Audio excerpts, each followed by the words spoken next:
So in this video, we're going to derive the equation for a reversible adiabatic process given as PV to the power of gamma equal to constant. First, let's start by stating our non-flow energy equation. The Q equals du plus dW.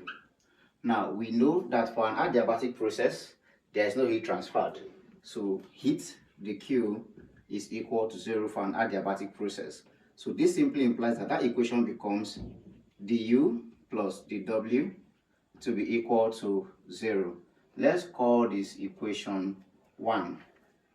Now recall, du itself, or U is a function of temperature. U is a function of temperature, that's the internal energy. Therefore, du is given simply as Cv dt. Okay, so in place of du, we simply plug in Cv dt. Also, our dW is given simply as P dV, which is the work done.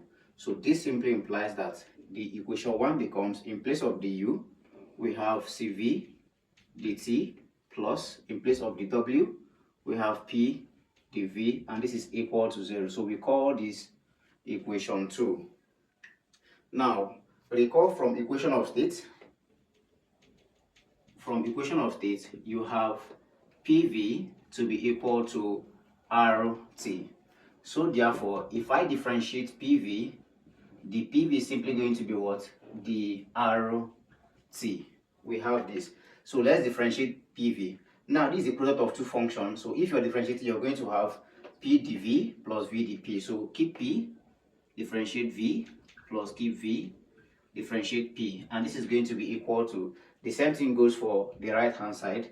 So I'll have R dt plus T dR. But recall that R here is a gas constant. Therefore, the R itself is going to be equal to 0. So if the R is 0, automatically this man here becomes 0. Therefore, this equation now becomes P dV plus V dP equals R dt. So from this equation, let's make dt the subject of the formula. We are going to have, okay, skip this here. So we are going to have that dt is equal to, so if we divide both sides by r, we simply have dt. So we have P dV plus V dP, P dV plus V dP all over r. This gives us our dt. So we come now to this equation 2. In place of dt, we plug in that value. We are going to now have Cv. Remember, dt. In place of dt, we simply plug in this value, which is P dV plus V dP all over r plus, we have here P dV. So plus P dV, and the whole of this is equal to 0. Okay, so let's factor out R from this equation, or simply let's expand this bracket. Let's simply expand the bracket. We are going to have Cv P dV over R plus Cv V dP over R. Okay, plus P dV equal to 0. So we have this. Okay, so let's see if anything is common. I have P dV here, I have P dV here, so let's bring them together. I'm going to have Cv P dV over R plus P dV plus Cv V dP over R, and this is going to be equal to 0. Okay, so let's see what can go here.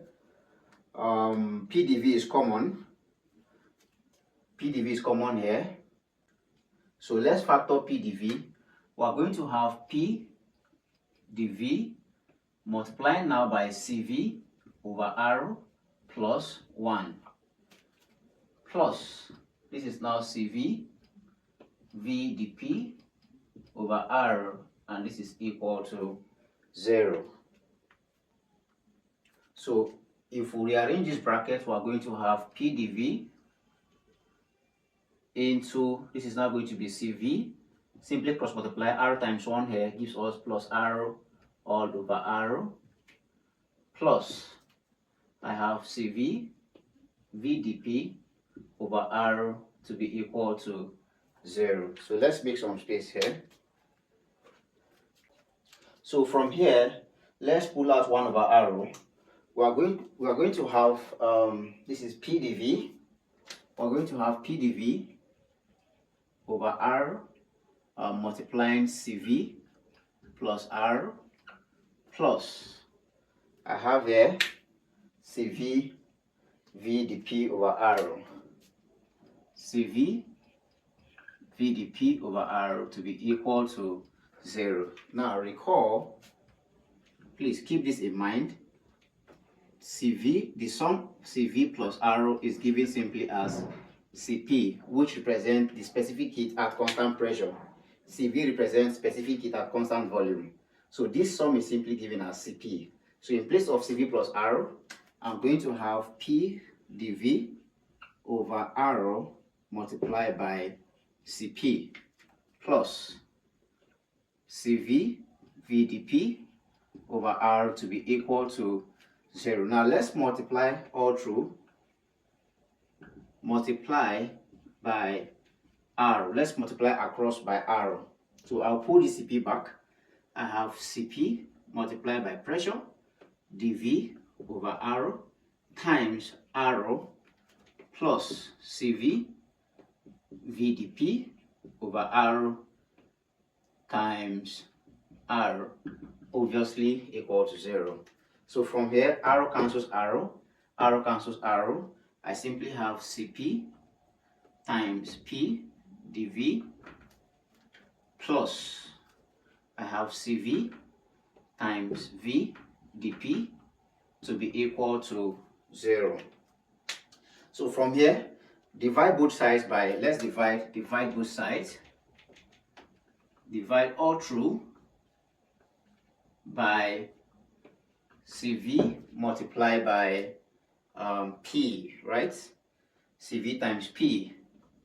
So let's divide all through by Cv times P. So I have here Cp times P dV over Cv times P plus Cv times V dP over Cv times P, and this is equal to 0.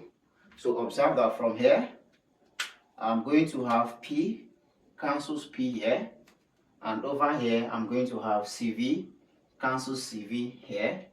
So what I have left now is going to be Cp over Cv, okay, multiplied by dV,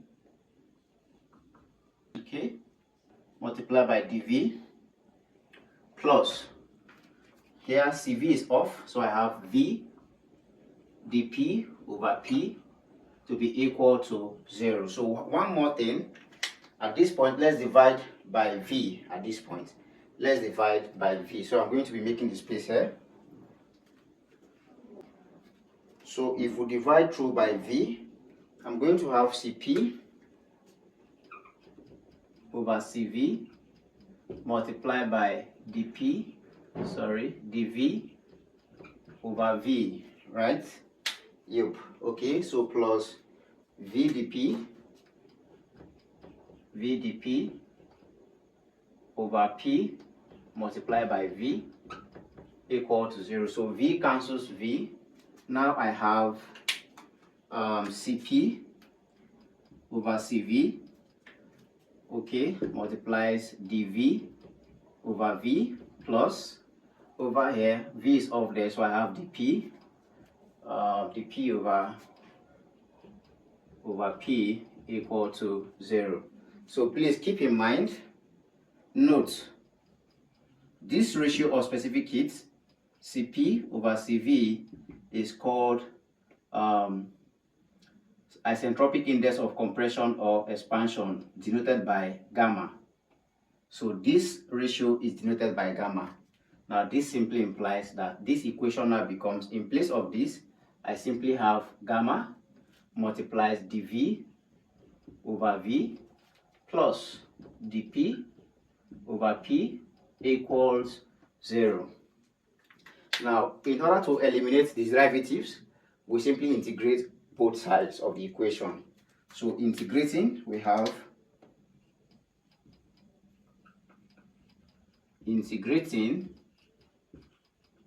have gamma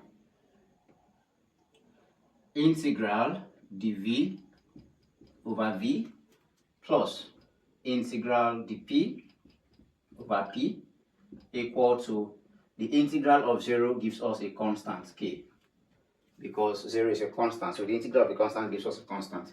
Okay, so we have this. So if I integrate dV over V, I'm going to have ln V. So this gives me gamma ln V plus, if I integrate dP over P, I have ln P equal to a constant k. Now from the law of logarithm, I can simply send this gamma over here. It becomes now an exponent to V. So I'm going to have this to be ln V to the power of gamma plus ln P equals k. Also, from the sum rule of logarithm, when two logs are adding, it simply means one of the log multiplied by their numbers. So this is going to now be ln V to the power of gamma multiplied by P, and this is going to give me what? K. So the natural log of this form, if I take the exponential of both sides of a constant, I'm simply going to have a constant. So to eliminate this natural logarithm, I simply take exponential of both sides, right?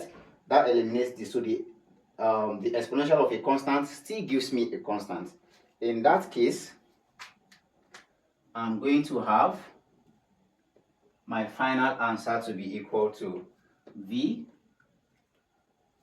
or P times V to the power of gamma to be equal to a constant K, which is what we have here. PV to the power of gamma equals a constant K. And that is how to derive the equation for the adiabatic process, keeping in mind that gamma itself is a ratio of specific heats. Gamma is a ratio of specific heat, and for air, gamma has its standard value. Same thing as Cp and Cv, they have their standard values for air. Alright guys, so in the next video, we're going to be employing this equation to solving examples so you understand how to apply them in solving examples. Thank you.